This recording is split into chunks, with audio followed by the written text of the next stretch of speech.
हरिओम।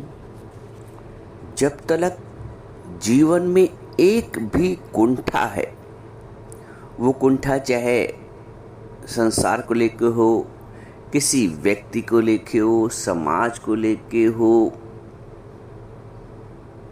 अध्यात्म को लेके ही हो, एक भी कुंठा है तो हम जीवन के वास्तविक आनंद से बहुत दूर है। जीवन के वास्तविक आनंद को समझना है तो जीवन को कुंठा रहित होना पड़ेगा। एक भी कुंठा है तो हम बैकुंठ का आनंद नहीं ले सकते। बैकुंठ का मतलब हमारे गुरुजी बताते थे, जहाँ कोई कुंठा ना हो, बिना कुंठा के। जीवन में इतनी कुंठाएं हैं मनुष्य के, उसका जीवन दूभर हो गया, जीना दूभर हो गया है। वो स्वयं का आनंद ही नहीं ले पा रहा है। स्वयं की जो संपत्तियां हैं, वो स्वयं की संपत्तियों का भी आनंद लेने नहीं पा रहा है, क्योंकि इतनी कुंठाएं हैं, इतना राग है, इतना द्वेष है। ये कुंठाएं कब जाएंगी? कभी सोच के देखो, सब कुछ प्राप्त होने के पश्चात भी यदि मन की कुंठा ना गई तो वो प्राप्तियां ही उद्देश्यहीन हो जाती हैं। किसके खातिर? एक शांति और सुकून के खातिर तो इतना सब जोड़ा, इतना सब फैलाया है, इतने ताने बाने तुमने बुने हैं जीवन में, इतना बड़ा जंजाल जो क्यों बुना? इसलिए कि जीवन शांतिमय है, सुखमय हो, आनंदमय हो। आनंद भी दूर है, वास्तविक सुख भी दूर है और शांति भी दूर है। अशांतस्य कुतः सुखम। जो अशांत है उसको सुख नहीं मिल सकता। भगवान कहते हैं, नास्ति बुद्धिर्युक्तस्य न च युक्तस्य भावना न च अभावतः शांति अशांतस्य कुतः सुखम। क्यों कुंठाएं हैं? कभी सोचा है कुंठाएं क्यों हैं? कुंठा तुम्हें जीने नहीं दे रही, सब कुछ होने के पश्चात भी। जैसे एक बांस है, बांस में जब तक गांठ पड़ी है अंदर, तब तक वो खोखली नहीं हो पाएगी, तब तक वो बांसुरी नहीं बन पाएगी। बांस का बांसुरी बनना, बांस का बांसुरी बनना उसके जीवन का चरमोत्कर्ष है। हर बांस चाहता है मैं बांसुरी बन जाऊं। कितने बांस बांसुरी बन पाते हैं? वही बांस बांसुरी बन पाएगा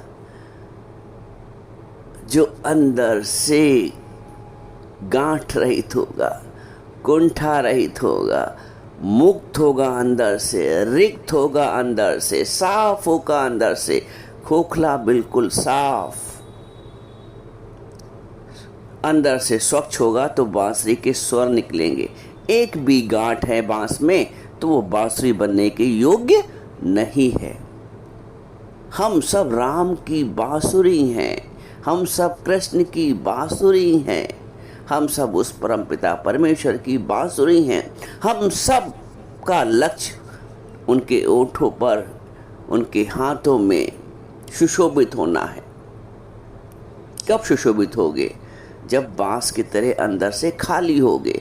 अगर राग द्वेष भरा हुआ है, अगर अहम भरा हुआ है, अगर मेरा तेरा भरा हुआ है, ये सब गांठ हैं, ये सब कुंठाएं हैं।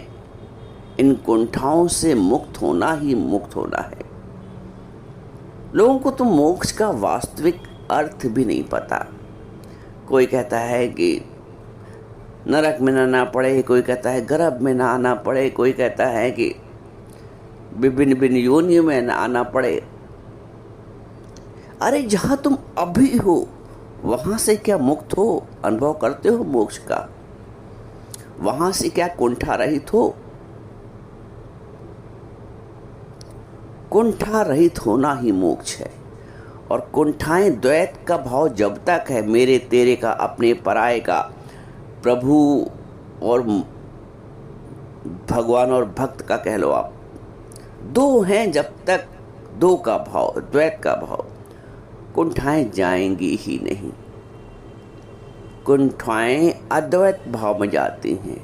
है ही राम सकल पसारा राम का, जब तुम भी ना रह जाओ, यानी दो से एक हो जाओ। दो से एक होना ही मोक्ष है, दो से एक होना ही बैकुंठ है। एक भाव में आओ, एकाकी भाव में आओ। ईश्वर के सिवा कुछ नहीं बना है ही भगवान। मैं किसके गुणों की, किसके दोषों की चर्चा करता हूं? किस बात की चर्चा करें? चर्चा परिचर्चा भी दो के भाव में है। जहां है ही भगवान तो चर्चा भी क्या। मन मस्त हुआ फिर क्या बोले। मन को मस्त होना पड़ेगा, और मन को मस्त होने के लिए अपनी हस्ती गंवानी पड़ेगी। मिटा दे अपनी हस्ती को अगर तू मर्तबा चाहे। जो दाना खाक में मिलता गुले गुलजार होता है। खाक में मिलना अहम को बिल्कुल चकनाचूर। मैं कुछ भी हूं, मैं श्रेष्ठ भी हूं अगर मान लो, तो दूसरा मुझसे कमतर है। और ये जो कमतर का भाव है, ये जो दूसरे का भाव है, यही हमें गिराता है। दूसरे का भाव ही हमें गिराता है, द्वैत का भाव ही हमें गिराता है। चाहे वो राग को लेकर हो, चाहे वो द्वेष को लेकर हो। जब तक एकाकी भाव में, परमात्मा भाव में नहीं आएंगे, ये सारी कुंठाएं ऐसे जीवन में हमें कुंठित करते रहेंगी, जो हम सब कुछ होते हुए भी हमें सुख और शांति का अनुभव लेने नहीं देंगी, क्योंकि कुंठाएं हैं।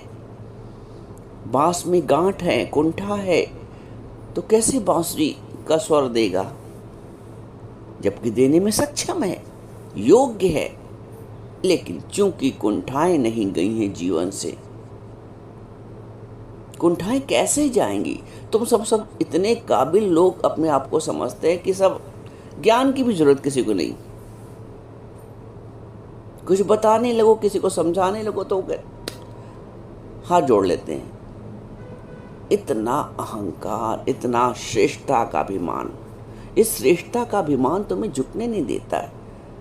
जब तक झुकोगे नहीं, बनोगे नहीं, सोना तपेगा नहीं, सुशोभित नहीं होगा किसी के शरीर पर। मिट्टी भी बर्तन बना के पकाया जाता है।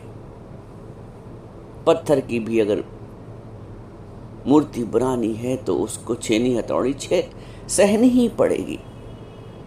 गुरु भी हमें गढ़ता है, तपाता है, वचनों के छेनी हथौड़ी मारता है, तभी तो जीवन बनता है। तुम खाली दूर दूर से ज्ञान सुनकर, फैशन हो गया आजकल, इनका सुनना, उनका सुनना, उनका सुनना, जीवन बन कहीं से नहीं रहा। जीवन में लग किसी के वचन नहीं रहे। गुरु इतने तुम्हारे हो गए हैं, ये भी बहुत अच्छा बताते हैं, वो भी बहुत अच्छा बताते हैं। तुमने किसको अपना गुरु बनाया? किसके आगे मिटे हो? किसके आगे झुके हो? किसके वचनों को तुमने सर माथे लगाया है? किसी एक के वचन को सर माथे लगाकर समर्पण करना पड़ेगा। अर्जुन समर्पण ही हुआ है पहले। बोलते हैं शिष्यस्ते हम शादी मम तो हम प्रपन्नम। अर्जुन बोलते हैं मैं आपका शिष्य हूं और आपकी शरण में हूं। जो शरण में है गुरु के, वही शरणागति प्राप्त करता है परमात्मा की। कितने भ्रम पाले हो, कितनी कुंठाएं पाले हो। कुंठाएं कब जाएंगी? कभी सोच के देखो, सब इतने समझदार लोग हैं, कितनी कुंठाएं जीवन में, कब जाएगी कुंठाएं?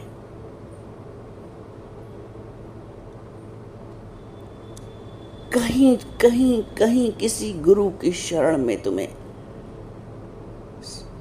शरणागति लेनी पड़ेगी, समर्पण करना पड़ेगा। सुन सुन के ढेर लगा दिया है, दूसरों को सुना भी देते हो, फलाने संत ऐसा बता रहे, फलाने गुरु जी ऐसा, फलाने बाबा जी ऐसा।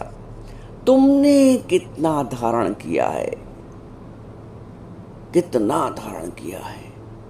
सिर्फ सुना ही तो है।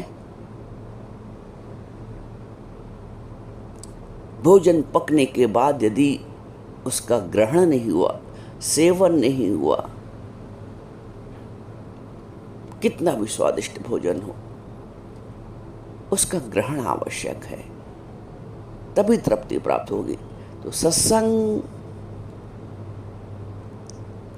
कितना भी तुम सुन लो, पका कितना भी लो भोजन, उस भोजन को ग्रहण करना पड़ेगा, सेवन करना पड़ेगा। सत्संग को भी सेवन करना पड़ेगा।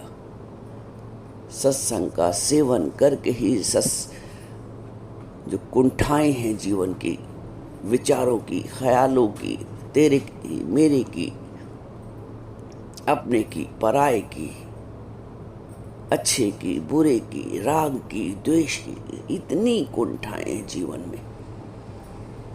जीवन को कुंठा रहित बनाना ही तुम्हारा लक्ष्य है। जिस दिन जीवन कुंठा रहित हो गया, उसी दिन मोक्ष है, उसी दिन परम पद की प्राप्ति है, आनंद की प्राप्ति है।